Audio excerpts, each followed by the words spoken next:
منداڵەکەت وا پەروەردە بکە کە سەدەقەی جاری بێ بۆت لە دوای خۆیشت لەبەر سێبەریە بەحەسەیتەوە قەبرەکەت بۆ بکاتە باخێک لە باخەکانی جەنەت نەیکاتە شوێنی خەم و خەفەت و ناڕەحەتی بۆت.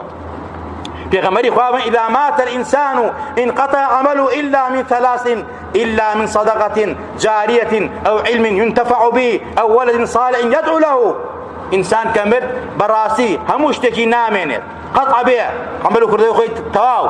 بلام اوي كواسودي بيغينه سيبري سزر كشتي نجاتيتي سيشتا صدقي جاري علمك سود بخش من دالك صالح بيانيان وايواران نمران وعسران كادو ساتكان بل اللهم اغفر لابويه خوال باكو دايك خوش به خوال الرحمه باكو دايك من دالك يوافر وردك من دالك يوافر وردك ان الرجل لا ترفع درجته في الجنه فيقول ان اني هذا فيقال باستغفار ولدك لك رواه ابن ماجه. پیغمبری خامد پیاو یا جنان لروج قیامتا خوا درجات او اندبر زکاته او اندبر زکاته ولا باشتا خوي عجيب ليته الله پروردگارا ام بلا برزه ام درجه برزه ام شو نقوشي منا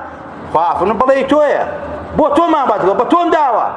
اي خوای خو من عملكم نکردو شایسته اما بم خوا فرمید بهوی داوی لی خوشبونی من دالک و تو دعای من دال